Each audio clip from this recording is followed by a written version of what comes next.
Olá, boa tarde. Perda de emprego, salário reduzido, comércio de portas fechadas. A crise econômica do país devido à pandemia do coronavírus atinge a todos. Com a perda de renda, muita gente que aluga imóvel não sabe como pagar. No Jornal da Justiça de hoje, vamos falar sobre a negociação de aluguel durante esse estado de calamidade pública. E você vai ver também. Igrejas e templos de portas fechadas. Com o isolamento social, missas são transmitidas pela internet. O que diz a legislação sobre trabalho noturno? Trabalhei 1 hora, eu tenho um adicional a mais, de 20%. E ainda, dicas de como usar máscara para evitar a disseminação da Covid-19. Coloque seu esparadrapo e comece pelo nariz, tá? Essas máscaras têm as suas alças, que vão ser colocadas atrás da orelha.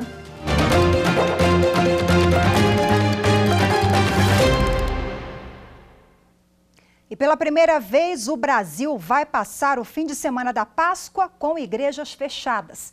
O país, que tem uma das maiores populações cristãs do planeta, está recorrendo à tecnologia para praticar a fé em tempos de isolamento social.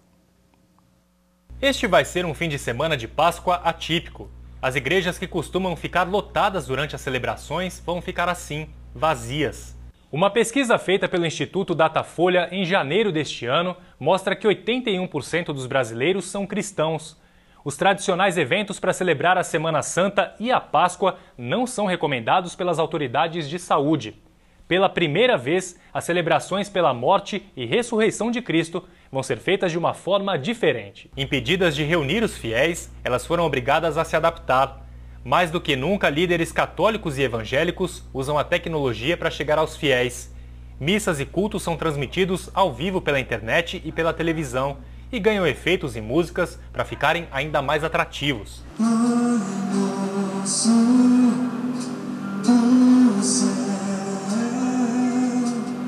Este advogado especialista em direito constitucional explica que, apesar da liberdade religiosa ser uma garantia prevista na Constituição Federal, em situações como a que o Brasil enfrenta de combate ao coronavírus, é possível impor medidas de afastamento social que afetem a atividade das igrejas. A gente tem, de um lado, o direito ao livre exercício de culto religioso e a gente tem, de outro, o direito à incolumidade das pessoas, que é a segurança das pessoas. Isso envolve segurança contra atos ilícitos e segurança contra doenças e pandemias. É exatamente o caso que se tem visto diante do coronavírus. O que se tem verificado é que o culto religioso, o direito ao livre exercício do culto religioso, ele tem sido mitigado em função desse momento de contenção social, desse momento de isolamento social e atendimento às recomendações dos órgãos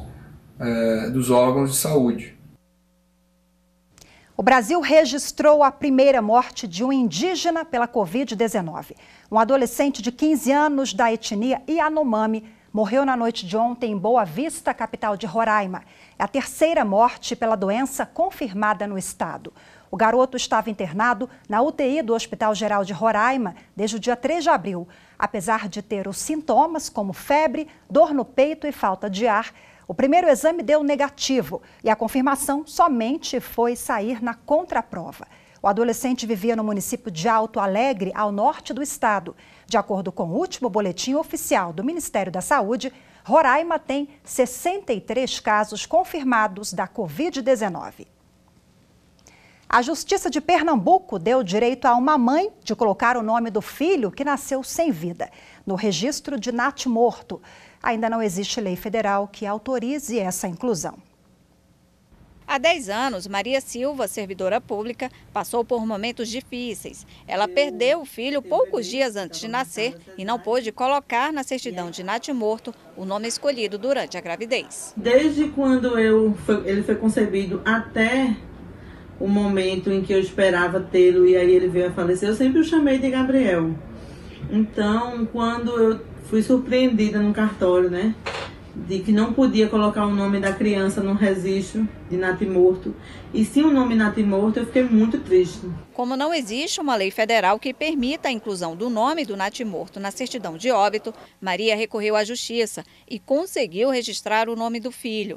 É que os cartórios só podem fazer isso se houver recomendação da Justiça Estadual determinando esse direito. Na medida em que não há uma lei federal prevendo essa adoção do nome para o natimorto, prevendo expressamente ou regulamentando essa questão, os tribunais de justiça dos estados interpretando o conjunto das normas jurídicas, inclusive tendo em vista os princípios dos direitos da pessoa humana, da dignidade da pessoa humana, tem interpretado e conferido interpretação no sentido de que se pode conferir um nome aos natimortos nos seus registros civis. Foi com esse argumento e com base numa determinação do Tribunal de Justiça de Pernambuco que uma juíza deu direito à mãe de colocar o nome do filho no registro de natimorto. Eu também me vali do artigo 2º do Código Civil, que diz que a personalidade jurídica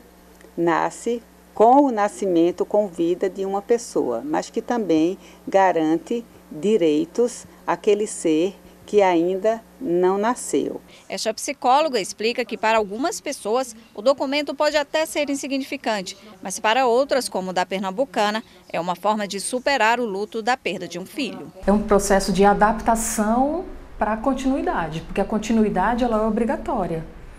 Mas as pessoas associam o luto muito somente a essas vivências de perda, de morte, de um acontecimento trágico. E o luto ele está presente na nossa vida também no nosso crescimento, no nosso amadurecimento. A Confederação Nacional do Turismo ajuizou no Supremo Tribunal Federal ação direta de inconstitucionalidade contra trechos da resolução do Conselho Monetário Nacional e do Banco Central, que trata de programa especial de renegociação de dívidas em decorrência dos efeitos econômicos da pandemia. A resolução prevê a renegociação e a prorrogação de dívidas bancárias, empréstimos e financiamentos de devedores e mutuários no período de 60 dias ou mais. A Confederação alega que a medida fere o princípio da isonomia ao conferir tratamento diferente a empresas inadimplentes, impondo restrições e limites. O relator é o ministro Marco Aurélio. A pandemia do novo coronavírus afetou também em cheio a economia do país. Comércios não podem abrir as portas, famílias com renda reduzida. Pagar aluguel, por exemplo, passou a ser um problema para muita gente. Fernando até tentou, mas não conseguiu negociar o pagamento do aluguel da loja que ele usa no município de Águas Lindas de Goiás. Ela não aceitou, né? E aí eu tive que acabar pagando o valor do aluguel. Mas, assim, esperando a situação legal, jurídica do país se acostumar com a situação que está acontecendo, porque é uma coisa recente, né? A pandemia de 11, salvo engano, 11 de março, foi declarado, a ficha ainda não caiu para muita gente. Então, o escritório de advocacia, como o meu, o comércio em geral, eles não têm mais movimento para ter ativos para pagar os aluguéis e as contas, né? A perda de renda é uma realidade no Brasil em tempos de coronavírus e está cada vez mais comum pessoas buscarem alternativas para não ficarem inadimplentes no pagamento de aluguéis. No primeiro momento, a nossa solicitação seria com relação à isenção durante o período da pandemia, né? Uma vez que não tem recurso, grande parte dessas empresas não tem crédito na praça para honrar com esses compromissos. Em algumas situações conseguimos a isenção, em outras situações conseguimos a postergação desses vencimentos, né? De uma forma que jogamos isso lá para o mês de dezembro, novembro, dezembro. Em alguns casos, a negociação de aluguéis tem ido para o judiciário. O Tribunal de Justiça de São Paulo, por exemplo, determinou a redução de 30% no valor pago por um restaurante que está fechado por causa do isolamento social. A medida vai valer enquanto durar a situação de emergência em saúde no estado. A justiça nem sempre precisa ser procurada. A lei do inquilinato já prevê que o dono do imóvel e a pessoa que aluga podem entrar em acordo para reduzir o valor mensal ou para adiar o pagamento para outros meses. A gente pode citar a livre conversão das partes, né, de chegarem a um consenso ou até por intermédio de um aditivo do contrato. a revisão do aluguel pelo período depois de 3 anos do contrato firmado, ou então a revisão do contrato pelo desequilíbrio econômico. E você que tem um pequeno negócio e está nessa situação, o Sebrae dá algumas orientações de como negociar com o proprietário do imóvel. Vamos ver o que diz a analista jurídica Cecília Dalla Libera. A primeira recomendação do Sebrae nesses casos é a renegociação amigável desses contratos de locação comercial, pautada nos princípios da boa-fé, da lealdade contratual e, sobretudo, no bom senso e solidariedade das partes envolvidas. Essa renegociação pode ser de prazos, valores, entre outros. As partes podem ajustar, como exemplo, o desconto no valor do aluguel pelo período que durar a pandemia, 3 meses, por exemplo. Podem acordar, se for o caso, a postergação do pagamento do valor correspondente a esse desconto para um período subsequente. Ou seja, se o desconto foi de R$1.000 por 3 meses, que o locatário possa pagar esses R$3.000 a partir do ano que vem, dividido em 6 parcelas, por exemplo. Em casos extremos, de estabelecimentos comerciais que foram obrigados a fechar as portas em razão de determinação do governo, o locatário pode propor ao locador que conceda a isenção do valor do aluguel. A lei do inquilinato ampara essa renegociação nos artigos 17 e 18, que prevê a liberdade de contratação e a possibilidade de alteração inclusive do valor dos aluguéis. O Código Civil também pode ser utilizado como argumento nessa renegociação, pois a pandemia pode ser enquadrada como caso fortuito ou de força maior, ou seja, aquele fato imprevisível e ou inevitável. É importante que as partes formalizem essa renegociação por meio de um termo aditivo ao contrato original. Por isso, locatários procurem os seus locadores e exercitem o diálogo para chegar em um acordo. É possível interromper o pagamento do aluguel e não ser despejado? Existe um recente projeto de lei, PL número 1179 de 2020, no qual há a previsão de que não se concederá liminar para desocupação de imóvel urbano na hipótese de falta de pagamento, entre outras, até 30 de outubro de 2020. Isso valeria para as ações ajuizadas a partir de 20 de março de 2020. O substitutivo do projeto de lei foi encaminhado pelo Senado à Câmara. Se for aprovado na Câmara e sancionado pelo Presidente da República, nesses termos, não haverá por hora a possibilidade de despejo liminar por falta de pagamento. Entretanto, até que isso aconteça, não há vedação para que ocorra o despejo. E no próximo bloco você vai ver que fábricas clandestinas de álcool gel são fechadas no país. Os detalhes daqui a pouquinho. Justiça é você punir quem não consegue viver em sociedade.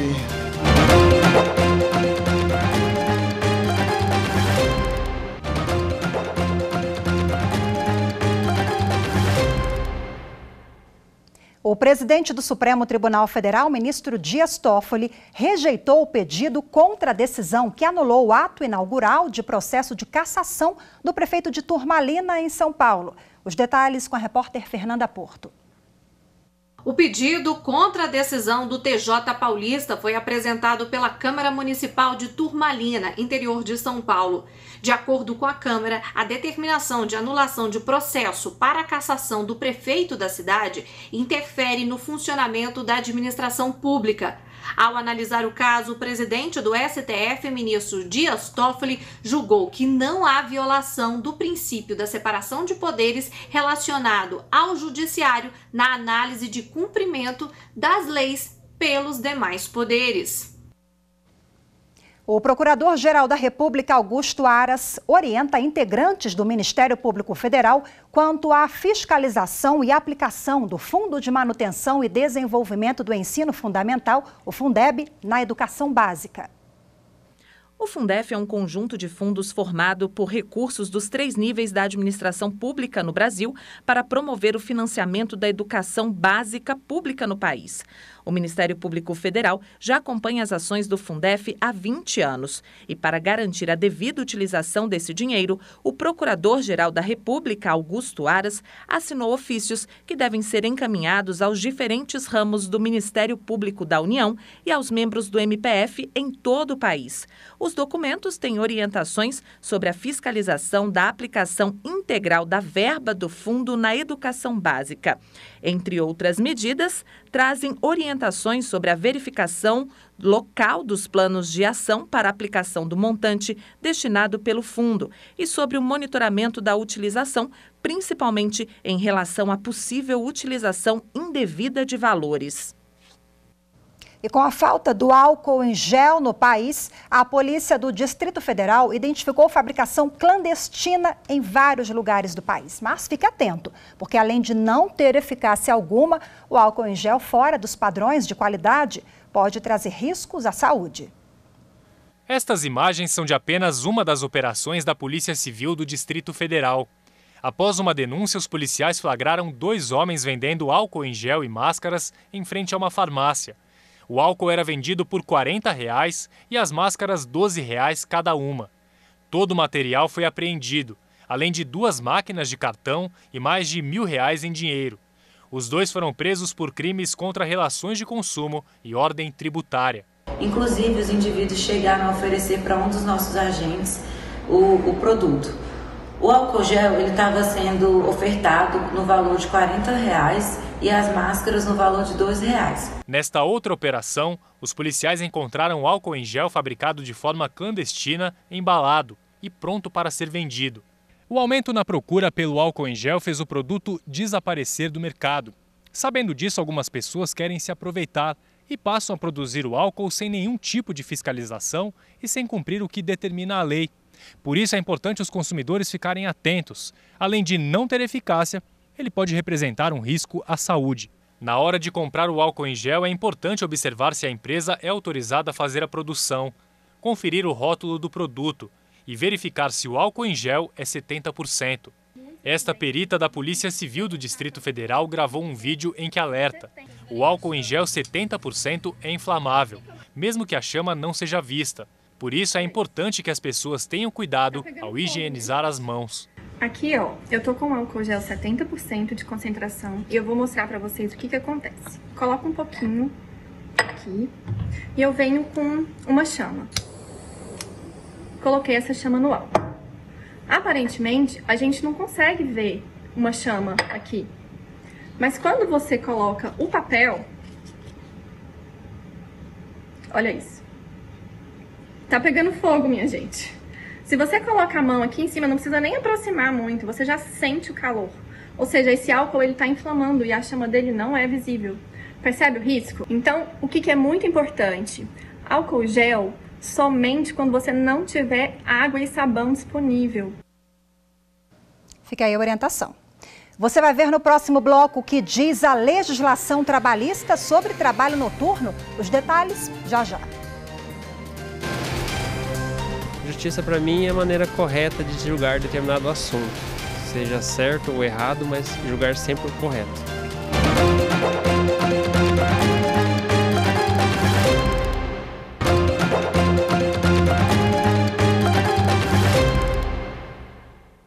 E desde que os casos de coronavírus começaram a aumentar no Brasil, as máscaras de proteção individual ganharam destaque. No início, elas eram indicadas apenas para profissionais da área de saúde e pessoas infectadas. Agora, para a população em geral. Mas seja a máscara cirúrgica ou de pano, você vai aprender agora como usar corretamente na reportagem de Gabriel Ciafrei. As máscaras impedem a propagação de gotículas de saliva, diminuindo os riscos de contaminação. O Brasil registra hoje quase 18 mil casos confirmados da Covid-19 e 941 mortes, segundo o Ministério da Saúde.